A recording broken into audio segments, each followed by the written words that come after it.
This morning, we're going to spend some time in Daniel 8. We're going to do the whole chapter. If you've got one of those blue Bibles in the back, it's on page 434. You can start to find your way there. If you don't have a Bible, please feel free to grab one, take it home. It's a gift to you. As we look at this chapter, I think if you've ever been through something traumatic, a car accident or witnessed something, or even just had a really horrible dream that stuck in your mind, and that you woke back up to over and over, and you got to see those images in your mind over and over, and were tormented by that, you know that there comes a time where that starts to finally fade, where you feel like it's been long enough, that you're disconnected from that your mind starts to come at ease. And I think we find Daniel in the beginning of chapter 8 at just that point, where the sort of horror of the visions of his dream in chapter 7 have started to fade. He would probably remember them, but he would at least start to have felt a little more normal and calm and at peace. And fortunately, God shakes him right out of that in Daniel 8. So if we're going to start reading, and I'm going to read the first 8 verses in Daniel chapter 8. It says, "In the 3rd year of the reign of King Belshazzar, a vision appeared to me, Daniel, after that which appeared to me at first. And I saw in the vision, and when I saw, I was in Susa at the citadel, which is in the province of Elam. And I saw in the vision, and I was at the Ulai canal.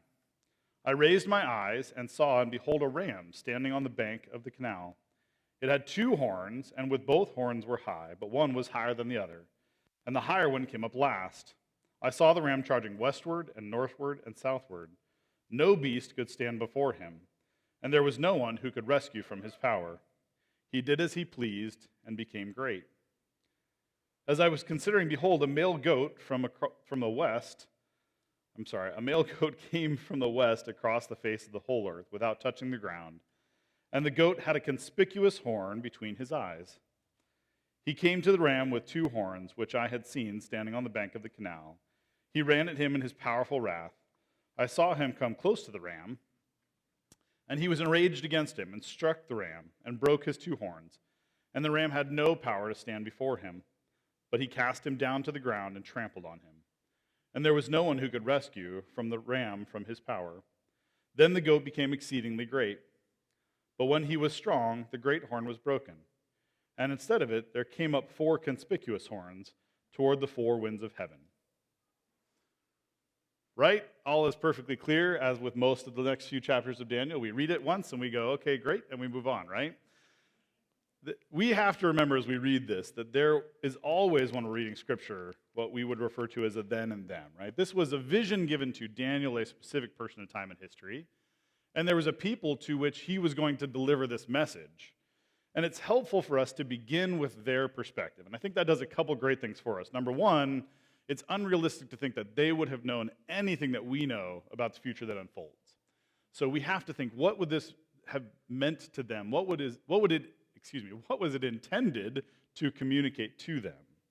And I think it also helps us to put realistic expectations on ourselves about the way we understand the events going on around us. I think there's a desire or an expectation that we would always understand everything that's happening around us and how that fits into God's bigger context. And what we learn from this passage and so many others is that we don't get that luxury.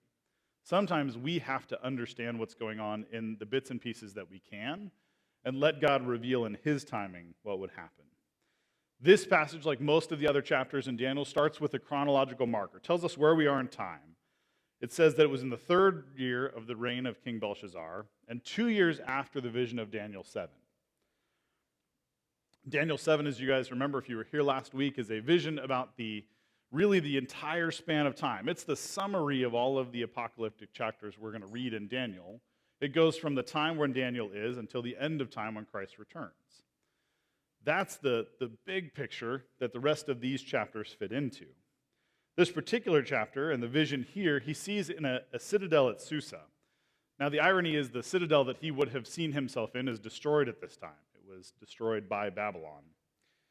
And it's in Elam at the Ulai Canal, which would have been the center of Persian power as the Jews would have seen it at this time in history.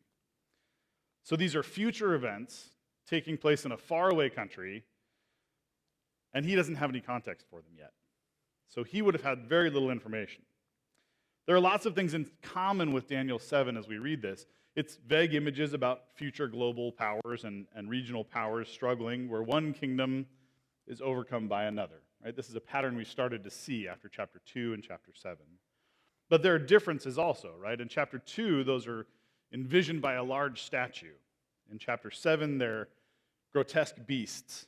And in this chapter, they're rams and goats, of all things. We also see that this has a much more limited scope. We're not talking about the whole span of history necessarily. We're talking about a shorter time period. There's a more limited vision. And in chapter 7, we read all about the dominion, right? One devours another and takes over. This one, we're going to hear the word greatness come up over and over. For instance, for the ram in verse 4, it says, "There was no one could rescue from his power. He did as he pleased, and he became great." Similarly, the goat is described in verses 6, 7, and 8. It says, "his powerful wrath. And there was no one who could rescue the ram from the goat's power. Then the goat became exceedingly great. But when he was strong, the great horn was broken." We're going to hear those words of greatness and power come up over and over. So I want you to clue your ears into that as we read on. Let me continue on in the passage. There's lots to do and lots to read, so I'll keep going. Verses 9 to 12 say, "Out of one of them, the 4 horns that grew, out of one of them came a little horn, which grew exceedingly great towards the south, towards the east, and toward the glorious land.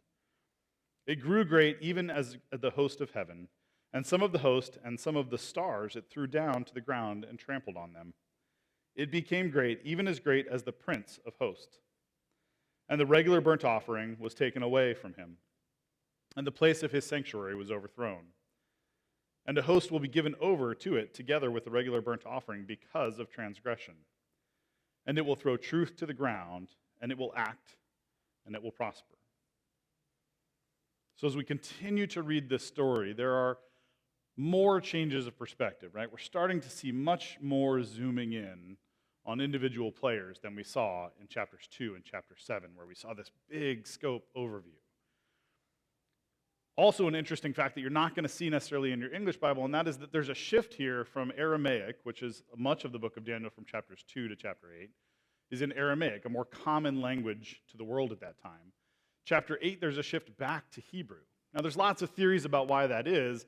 I think the most basic and probably the most reasonable theory is this is more directed at the nation of Israel. This is information specific to the future of the nation of Israel. And that language is significant. See in Daniel where he goes back and forth between being referred to as Belteshazzar and Daniel, his given name and his Babylonian name.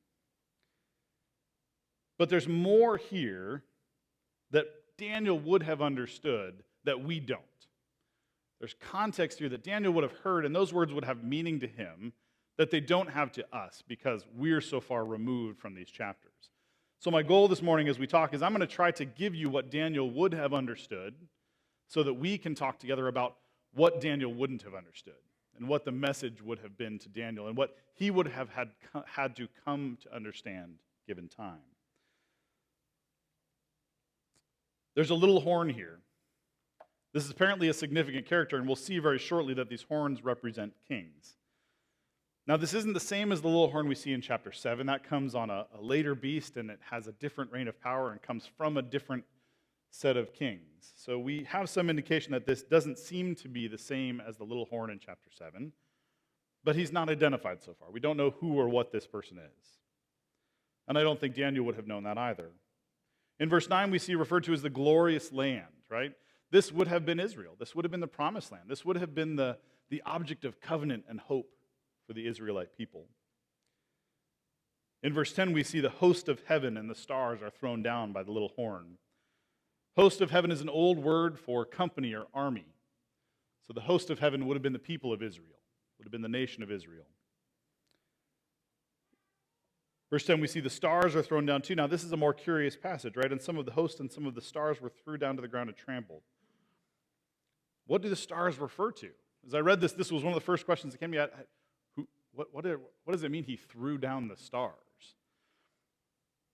And I've heard lots of different explanations for this, and as I sought my own, it came to me that it's not as complicated as I wanted to make it.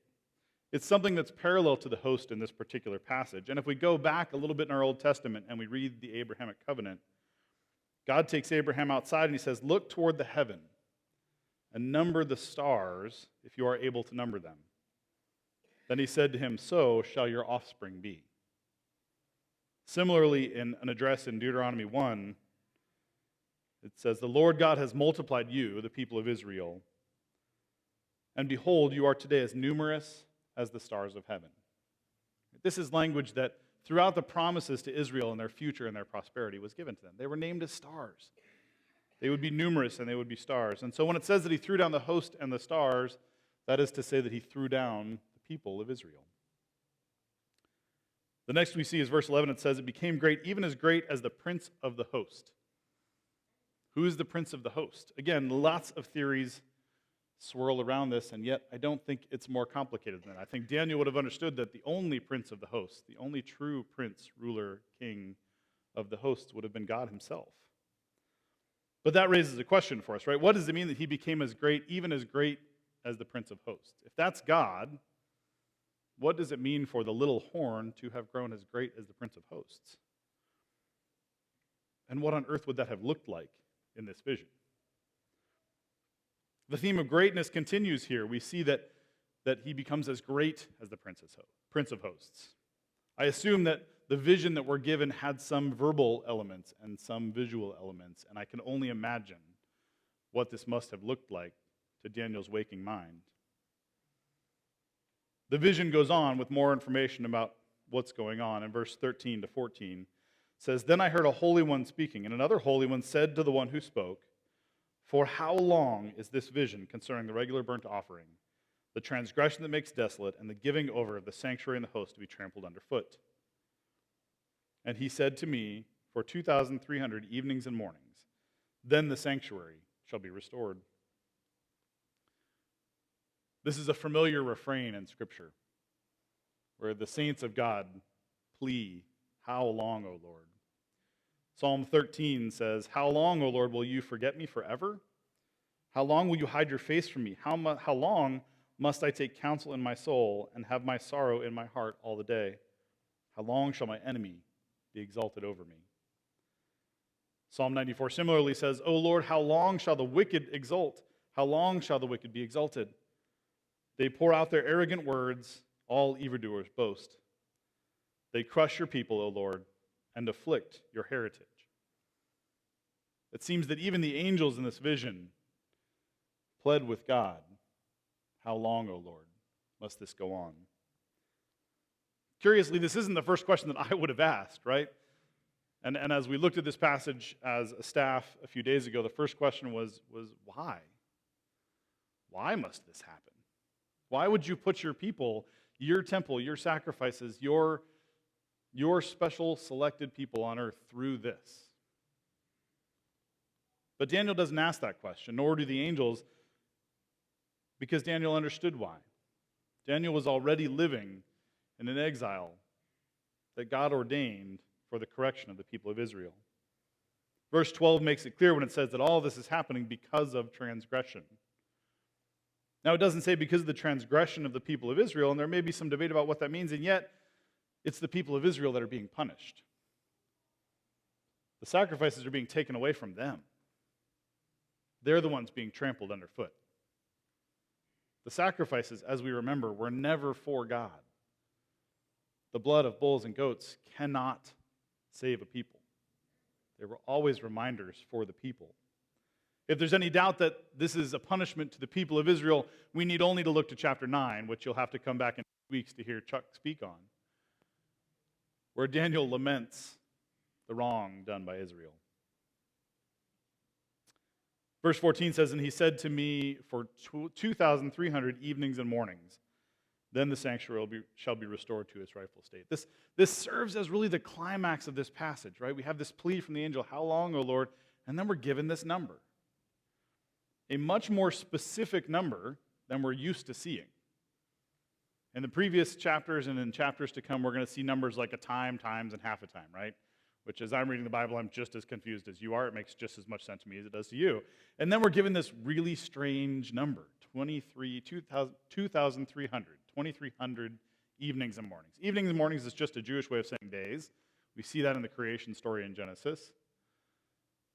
But 2,300 is a really strange number. We're used to seeing, numbers like 4 and 7 and 10 and 21, right? These are common symbolic numbers.